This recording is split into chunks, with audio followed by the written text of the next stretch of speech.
Hello and welcome to the One Life Church devotional series where we cover the entire Bible in 20 months. Today we're in Leviticus 10 and 11. Now, as long as I can remember watching the news, I can remember sensational stories about pastors behaving badly, either running off with someone else's wife, running off with the church money, inventing their own gospel. In this country, we've got the famous snake pastor who uses snakes in his doctrine, the petrol pastor, the doom pastor. And Jesus does not take very kindly to ministers of the gospel distorting his message and representing him badly. Remember when Jesus preached, his words were seasoned with grace. They were gentle, they were beautiful.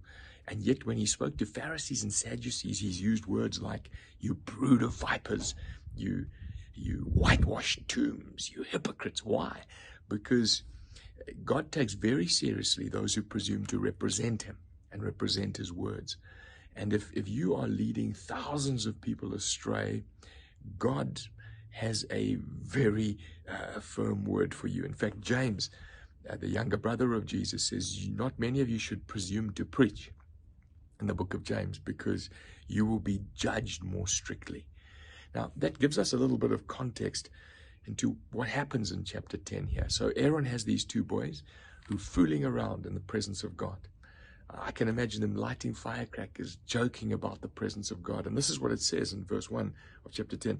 Nadab and Abihu took their censers, put fire in them and added incense, so made their own smells and made their own. They were fooling around, and they offered unauthorized fire before the Lord, contrary to his command.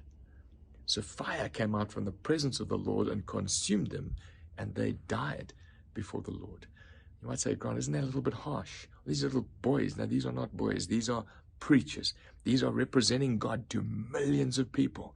And God says we can't have it this way. And so when Moses is explaining this to Aaron, there's a very poignant verse that says, Aaron remained silent as his two sons had fooled around and suffered the consequences. And so the cousins take the boys outside to be buried, and his next two sons get inducted as pastors. And so it's a very sobering chapter, but I think for me, I take comfort in this.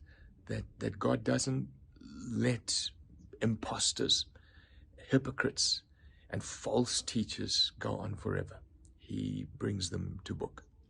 Now, chapter 11 is about dietary laws. It's a sudden shift to dietary laws, and quite curious, actually. I wonder if you've ever thought about what it's like for us as omnivores, what we actually do. Come here, boys. Come on, boys. Come on.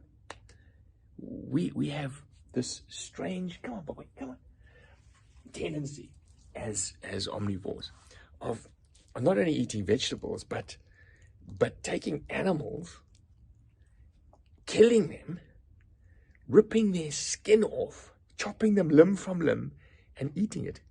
I mean, how drastic. Now, in our culture, quite clearly doing this to little champ here is highly unacceptable, but in some cultures of the world, it is acceptable, and they do eat animals that are pets. So where do we draw the line? Well, what God does in this particular chapter is he shows the children of Israel what to eat. So he says to them, the animal's got to chew cud and not have a divided hoof. So quite clearly, that doesn't work for a camel, because a camel chews the cud but doesn't have a divided hoof. Then a pig has a divided hoof but doesn't chew the cud, so don't eat the pig. And then he goes into water animals and says they've got to have fins and scales. So crayfish, out of the diet. Birds, carnivore birds. So in other words, those who scavenge and eat meat, and not those ones. And then for insects and for reptiles, etc., etc. And so you might ask the question, why? Why all this fuss? Some people have said it's for health reasons, but that doesn't explain that today he allows us to eat them. Some have said it was because of pagan worship. These animals were used in pagan worship. Yeah, but that doesn't explain a bull, because bulls were acceptable to eat, but other people worship them. I believe that the reason God was doing these dietary laws was the way that he dealt with his people is to separate them from the other nations of the world. You're a separate people. You're called apart. He was making them distinct, getting ready for people set apart for the Lord Jesus. But now that Jesus has come, Jesus said this. He said, it's not what goes into a man that makes him unclean, it's what comes out of a man, because he was dealing with the heart. You see, all this was doing was setting a people apart, getting them ready for God.